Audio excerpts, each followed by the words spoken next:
Assalamualaikum warahmatullahi wabarakatuh.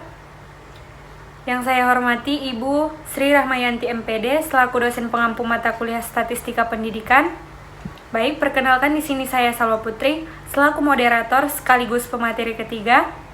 Saya Iqbal Isman Fadila sebagai pemateri pertama. Saya Sabrina Azhari Sinurat sebagai pemateri kedua. Baiklah, di sini kami akan menyampaikan hasil diskusi materi kami yang berjudul regresi, yang akan disampaikan oleh pemateri pertama. Kita hari ini akan membahas regresi. Sebenarnya apa itu regresi? Regresi adalah teknik statistik untuk memahami hubungan antara variabel independen dan dependen, digunakan untuk memprediksi nilai variabel dependen. Nah, mengapa penting dalam pendidikan dan linguistik?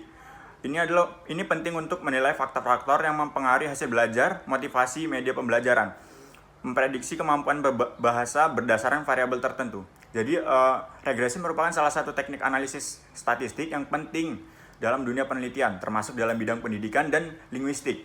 Teknik ini digunakan untuk memahami hubungan antara satu variabel independen dengan satu variabel dependen, serta untuk memprediksi nilai variabel dependen berdasarkan variabel independen tersebut. Dalam konteks pendidikan, regresi sering digunakan untuk menilai faktor-faktor yang mempengaruhi hasil belajar, seperti pengaruh motivasi terhadap prestasi akademik atau pengaruh penggunaan media pembelajaran terhadap peningkatan kemampuan bahasa. Pemahaman ini sangat relevan karena dalam dunia pendidikan banyak variabel yang saling mempengaruhi dan saling terikat, sehingga regresi menjadi alat yang efektif untuk mengungkapkan hubungan tersebut. Yang kedua adalah pengantar regresi linear sederhana. Definisinya adalah memodelkan hubungan antara satu variabel independen X dan satu variabel independen Y dalam bentuk persamaan garis lurus. Tujuannya adalah untuk mengidentifikasi faktor-faktor yang mempengaruhi dan melakukan prediksi. Sejarah singkatnya itu diperkenalkan oleh Francis Galton akhir abad ke-19 untuk memahami hubungan tinggi badan orang tua dan anak. Jadi, model hubungan antar variabel ini adalah regresi linear sederhana adalah salah satu teknik analisis statistik yang paling dasar dan umum digunakan untuk memahami hubungan antara dua variabel, satu variabel independen prediktor dan satu variabel dependen respon. Teknik ini bertujuan untuk memodelkan hubungan tersebut dalam bentuk persamaan garis lurus, sehingga dapat digunakan untuk melakukan prediksi nilai variabel dependen berdasarkan nilai variabel independen. Konsep regresi pertama kali diperkenalkan oleh Francis Galton pada akhir abad ke-19 sebagai upaya untuk memahami hubungan antara tinggi badan orang tua dan anaknya. Seiring perkembangannya, teknik ini diadopsi secara luas dalam berbagai bidang termasuk pendidikan dan linguistik karena kemampuan dalam memberikan gambaran kuantitatif tentang hubungan antar variabel. Lalu ada rumus model regresi linear sederhana. Nah, rumusnya adalah Y sama dengan beta 0 plus beta 1 X plus epsilon. Ini lambangnya epsilon. Penjelasan komponennya adalah Y variabel dependen atau variabel respon, X sebagai variabel independen, variabel prediktor, beta 0 sebagai intercept atau konstanta, nilai Y ketika X sama dengan 0. Beta 1 koefisien regresi, besarnya perubahan Y untuk setiap satu unit perubahan X. Epsilon, error atau galat perbedaan antara nilai observasi dan nilai prediksi model. Secara matematis, model regresi linear sederhana dapat dirumuskan sebagai berikut. Dalam persamaan ini, Y adalah variabel dependen yang ingin kita prediksi atau jelaskan, sedangkan X adalah variabel independen yang digunakan sebagai prediktor. Beta 1 merupakan intercept atau konstanta yang menunjukkan nilai Y ketika X bernilai 0. Beta 1 adalah koefisien regresi yang mengidentifikasi besarnya pengaruh variabel independen terhadap variabel dependen. Ini adalah kemiringan garis regresi. Yang terakhir, epsilon atau error galat yang mempresentasikan perbedaan antara nilai observasi dan nilai prediksi model, mencakup variasi yang tidak dapat dijelaskan oleh variabel independen. Model ini mengasumsikan bahwa hubungan antara variabel X dan Y bersifat linear, di mana perubahan satu satuan pada X akan menyebabkan perubahan sebesar beta 1 pada Y. Lalu berikutnya adalah asumsi dasar regresi linear. Pentingnya asumsi ini adalah untuk memastikan validitas dan reliabilitas hasil analisis. Asumsi utamanya adalah linear, hubungan antara X dan Y bersifat linear. Normalitas residual galat berdistribusi normal. Homoskedastisitas atau varians galat konstan di seluruh rentang X. Independensi residual, galat tidak berkorelasi satu sama lain. Tidak ada multikolinearitas untuk regresi berganda. Variabel independen tidak saling berkorelasi kuat. Agar hasil analisis regresi linear sederhana dapat dianggap valid dan reliable, beberapa asumsi dasar harus terpengaruh. Yang pertama, asumsi linearitas menyatakan bahwa hubungan antar variabel. Kedua, beberapa asumsi dasar harus terpenuhi. Pertama, asumsi linearitas menyatakan bahwa hubungan antar variabel independen dan dependen harus bersifat linear, artinya dapat digambarkan dengan garis lurus. Kedua, normalitas residual mengasumsikan bahwa galat atau sisaan model harus berdistribusi normal. Ketiga, homoskedastisitas berarti varians galat harus konstan di seluruh rentang nilai variabel independen. Keempat, independensi residual mengindikasikan bahwa galat tidak boleh berkorelasi satu sama lain, yang seringkali terjadi perhatian dalam deret waktu. Memahami dan memeriksa asumsi ini sangat penting untuk memastikan bahwa interpretasi hasil regresi akurat dan dapat dipertanggungjawabkan. Yang berikutnya ada interpretasi hasil regresi, koefisien regresi atau beta 1. Definisinya itu untuk menunjukkan besaran pengaruh variabel independen X terhadap variabel dependen Y. Arah pengaruhnya adalah positif jika beta 1 lebih besar dari 0, peningkatan X menyebabkan peningkatan Y. Negatif jika beta 1 lebih kecil dari 0, peningkatan X menyebabkan penurunan Y. Contohnya jika beta 1 sama dengan 0,75, frekuensi membaca vs kemampuan menulis. Setiap penambahan satu buku yang dibaca meningkatkan kemampuan menulis 0,75 poin. Demikian, selanjutnya akan dilanjutkan pemateri berikutnya. Selanjutnya itu adalah interpretasi hasil regresi intercept beta 0. Nah, nilai prediksi variabel dependen Y ketika variabel independen X bernilai 0, maka perhatian dalam interpretasi yaitu nilai X ada sama dengan 0 mungkin tidak selalu relevan ataupun realistis dalam konteks praktis. Contohnya itu jika X adalah jumlah buku yang dibaca, maka X sama dengan 0 mungkin tidak realistis. Nilai prediksi saat variabel independen 0 itu seperti intercept beta 0 dalam model regresi linear sederhana merepresentasikan nilai prediksi variabel dependen ketika variabel independen bernilai 0 meskipun secara matematisnya itu penting. Nah, interpretasi beta 0 ini dalam konteks penelitian pendidikan ataupun linguistik harus dilakukan dengan hati-hati karena nilai 0 pada variabel independen mungkin tidak selalu relevan atau realistis secara praktis. Misalnya, jika variabel independen adalah jumlah jam belajar per hari, maka nilai 0 jam belajar mungkin tidak mencerminkan kondisi yang umum ataupun bermakna dalam populasi yang diteliti. Oleh karena itu, fokus interpretasi seringkali lebih ditekankan pada koefisien regresi beta 1 yang menunjukkan hubungan antar variabel. Nah, kemudian ada interpretasi hasil regresi signifikansi statistik p-value. Nah, probabilitas untuk mendapatkan hasil yang diamati jika hipotesis 0, maka tidak ada hubungan yang benar. Karena selanjutnya ada kriteria keputusan. P-value lebih kecil dari A, misalnya 0,05, koefisien signifikan secara statistik yaitu tolak hipotesis 0. Ada hubungan karena ada hubungan yang signifikan. Kemudian p-value lebih besar dari A. Koefisien tidak signifikan secara statistik, maka gagal tolak hipotesis 0 tidak ada cukup bukti hubungan. Karena pentingnya menentukan apakah hubungan yang ditemukan bukan karena kebetulan.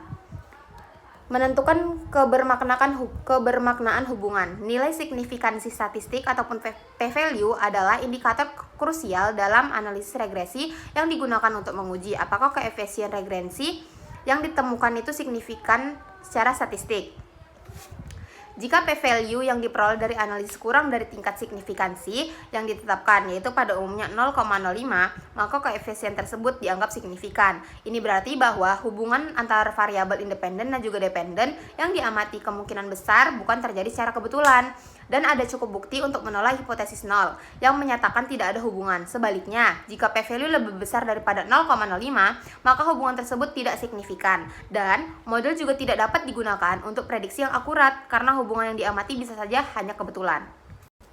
Kemudian interpretasi hasil regresi yaitu koefisien determinasi R kuadrat.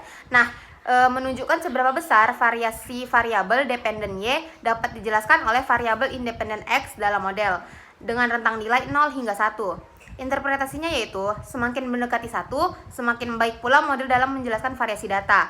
Contohnya, R kuadrat sama dengan 0,65 berarti 60% variasi kemampuan menulis dijelaskan oleh frekuensi membaca. Nah, dalam menjelaskan variabel-variabel dependen, koefisien determinasi yang dilambangkan dengan R kuadrat adalah ukuran yang menunjukkan seberapa besar proporsi variasi dalam variabel dependen dapat dijelaskan oleh variabel independen dalam model regresi. Nah, nilai R kuadrat berkisar 0 dan juga 1. Semakin tinggi nilai R kuadrat mendekati 1, semakin baik model dalam menjelaskan variasi data, variabel dependen.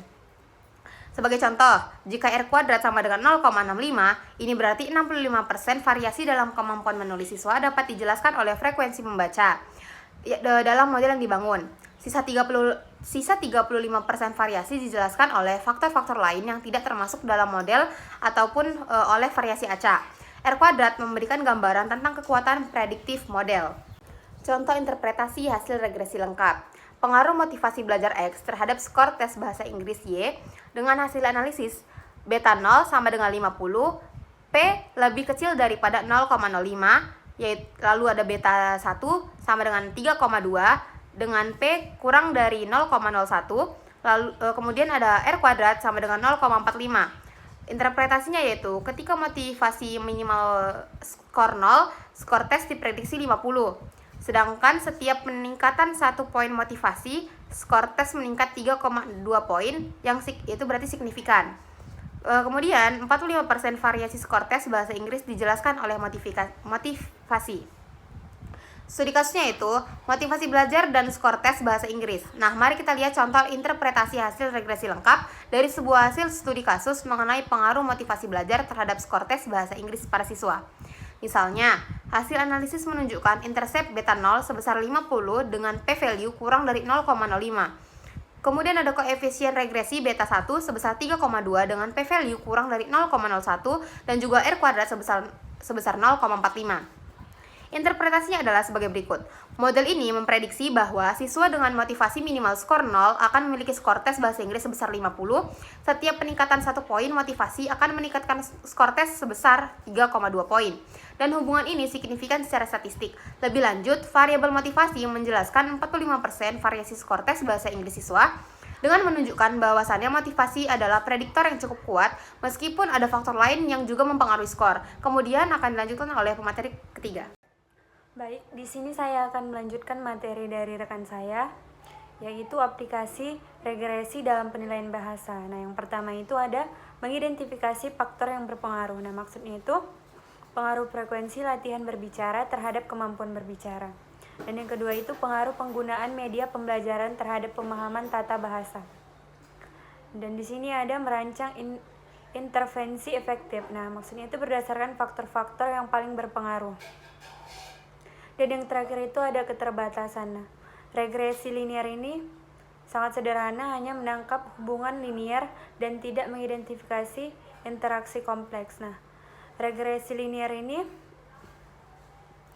sangat relevan dalam bidang bahasa dan sastra untuk mengukur dan memprediksi variabel-variabel yang berkaitan dengan kemampuan berbahasa dan proses belajar. Itu misalnya seperti regresi dapat digunakan untuk menganalisis pengaruh frekuensi latihan berbicara terhadap peningkatan kemampuan berbicara siswa, atau dampak penggunaan media pembelajaran tertentu terhadap pemahaman tata bahasa. Nah, dengan model regresi ini, guru ataupun peneliti dapat mengidentifikasi faktor utama yang mana paling berpengaruh dan merancang intervensi yang lebih efektif. Nah, namun penting juga untuk diingat bahwa regresi linear ini sangat sederhana, hanya mampu menangkap hubungan linear dan tidak mampu mengidentifikasi hubungan non-linear ataupun interaksi antar variabel yang lebih kompleks.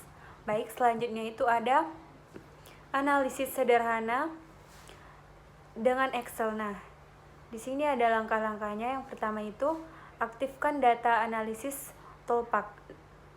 Nah, jadi untuk melakukan analisis itu regresi linear ini secara praktis perangkat lunak seperti Excel dapat menjadi alat yang sangat membantu. Dan yang kedua itu pilih data analisis regression.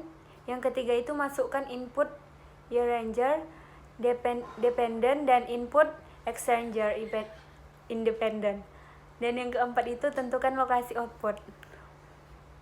Dan di sini ada keunggulannya. Nah, lebih cepat dan mudah untuk analisis dasar, tetapi di sini juga memiliki keterbatasan. Nah, keterbatasannya itu kurang lengkap untuk pengujian asumsi dan analisis lanjutan. Baik, di sini selanjutnya itu ada analisis sederhana SPSS. Nah, SPSS itu adalah perangkat lunak statistik yang lebih canggih dan sering digunakan untuk analisis regresi, terutama dalam penelitian yang membantu ketepatan dan pengujian asumsi yang lebih detail. Nah, di sini untuk melakukan analisis regresi di SPSS ini, dia itu cukup memasukkan variabel dependen ke dependen dan independen ke independent. Dan yang kedua itu pilih analisis regression linear, dan yang ketiga itu klik OK. Nah, di sini ada keunggulannya. Keunggulannya itu fiturnya itu lebih lengkap, termasuk pengujian asumsi dan analisis residual. Dan ketiga itu pentingnya validasi model. Nah, periksa asumsi, linearities, normalisasi residual untuk memastikan validitas hasilnya. Baik, sampai di sini saja pemaparan materinya. Di sini saya akan membacakan kesimpulannya. Regresi linear sederhana merupakan alat fundamental dalam analisis statistik yang sangat berguna untuk memahami hubungan antar variabel dan melakukan prediksi. Penguasaan terhadap metode ini memiliki peran yang penting karena dapat meningkatkan kualitas analisis data serta mendukung pengembangan keputusan yang berbasis bukti, khususnya itu dalam bidang pendidikan dan linguistik.